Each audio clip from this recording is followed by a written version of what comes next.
आखिरकार यूएई में अमेरिका की जगह ले लिया भारत और इजराइल ने। यूएई में घुसा भारत इजराइल का ब्रह्मास्त्र। जानेंगे दोस्त यूएई को क्या मिला है। तो वहीं दूसरी तरफ ब्रिटेन की हालत हुई पतली। मात्र 9 दिन के लिए बचा था ब्रिटेन के पास दाना पानी। ऐसे में आखिर किसने बचाया ब्रिटेन को। जानेंगे ब्रिटेन के साथ ये सब कुछ क्या हो रहा है। तो वहीं आखिरकार ब्रिटेन आपस में मिले यूके भारत की शरण में आया ही। जानेंगे क्या कुछ चल रहा है जियोपॉलिटिक्स में। आइए जानते हैं इन खबरों को विस्तार से। रूस यूक्रेन की लड़ाई में सबसे ज्यादा अगर कोई पिस रहा है ना तो वो पिस रहा है यूरोपीय देश। रूस भी अपनी जगह कमोबेश ठीक है, अमेरिका भी ठीक है। पश्चिमी देशों द्वारा रूस पर लगाए गए प्रतिबंधों का नुकसान अब खुद उन्हीं को महंगा पड़ रहा है। अब इसका असर ऐसे देखिए कि यूरोपीय देशों में ऊर्जा संकट है, ये तो सभी जान रहे थे, लेकिन ब्रिटेन में तब अफरा तफरी मच गई जब लोगों को गैस देने वाली कंपनी ने ये कह दिया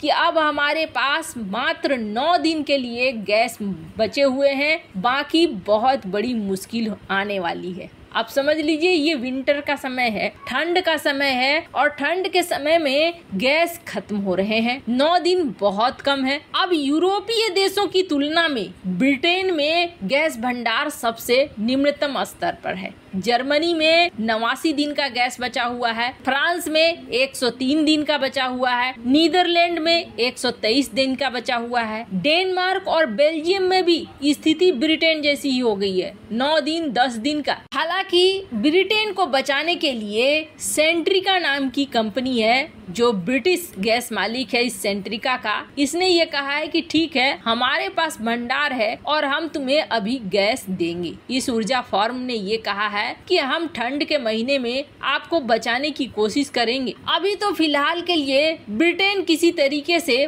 बच रहा है, लेकिन ये स्थिति बेल्जियम डेनमार्क में ऐसी नहीं है, वहाँ संकट अभी भी ऐसी है। कहा गया है कि अगर इस सर्दी में गैस की कमी होती है तब तो समझ लीजिए कि इन देशों में बिजली की कटौती होगी और इस कटौती से ये देश बहुत ज्यादा परेशान होंगे। यूरोपीय देशों में ये बहुत बड़ी हलचल है जो इस वक्त मची हुई है और यूरोपीय देश संभालने की स्थिति में नजर नहीं आ रहे हैं। एक तरफ वो सोच रहे हैं कि अगर हमने प्रतिबंधों को हटाया तो बड़ी जगहसाई हो जाएगी, दूसरी तरफ वो ये सोच रहे हैं कि अगर हमें गैस की आपूर्ति नहीं मिली तो हमारे लिए मुश्किल होगी। अब जहां ये अमेरिका से गैस खरीदने को जाते हैं तो उन्होंने साफ कर दिया है कि हम ऊंची रेट में लेंगे, मतलब लड़ाई भी तुम हमारे लिए लड़ो और कीमत का भुगतान भी तुम ही करो। जर्मनी और फ्रांस ने तो इस मुद्दे पर बोलना भी शुरू कर दिया है कि अमेरिका जो कर रहा है वो गलत कर रहा है, लेकिन अभी तक बाकी यूरोपीय देश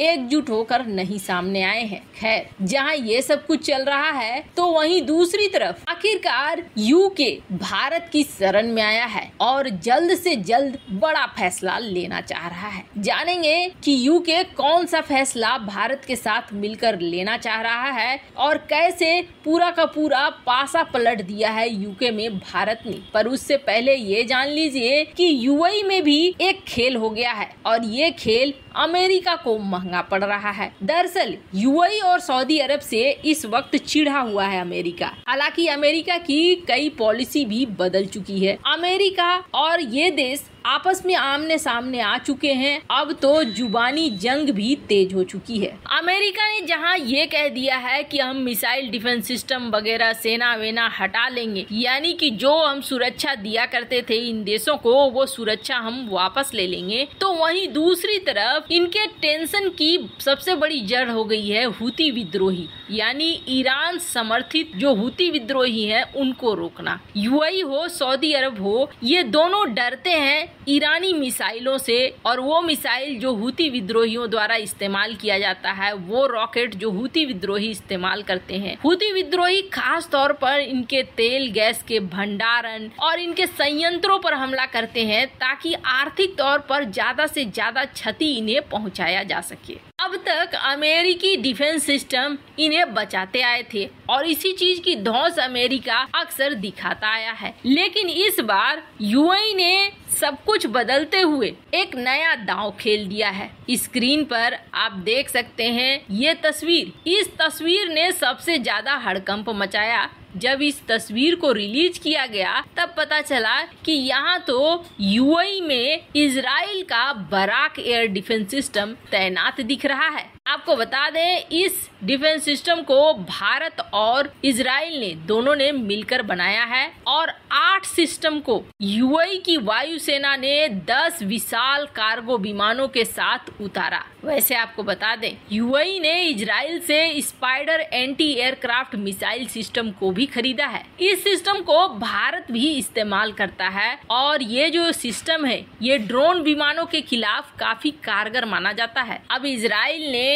यहाँ पर अपने इन डिफेंस सिस्टम को तैनात करना शुरू कर दिया है ताकि ईरानी सेना का और हुती विद्रोहियों को मुंहतोड़ जवाब दिया जाए। लेकिन अमेरिका यहाँ पर संशय वाली स्थिति में जरूर आ गया है, क्योंकि जहाँ से अमेरिका अपनी जगह खाली कर रहा है वहाँ या तो चीन की एंट्री हो जा रही है या फिर भारत इजराइल की एंट्री हो रही है। और हथियार मार्केट में यूएई है, सऊदी अरब है, ये वो है जो मोटा पैसा देते हैं। ऐसे में कोई भी देश इन दो देशों के साथ व्यापार को, खास तौर पर डिफेंस के व्यापार को बनाए और बचाए रखना चाहते हैं, क्योंकि ये करीब 100 बिलियन के हथियार खरीद लेते हैं और मेंटेनेंस में फायदा अलग से होता है। खैर, जहां एक तरफ भारत और इजराइल के ये सिस्टम अब पहुंच रहे हैं यूएई में, तो वहीं दूसरी तरफ भारत को एक और बड़े प्रस्ताव पर बहुत बड़ी मदद मिली है। वैसे आपको बता दें, बहुत उथल पुथल भरी रही यूके की राजनीति, और यूके की राजनीति में जो गृह मंत्री लाया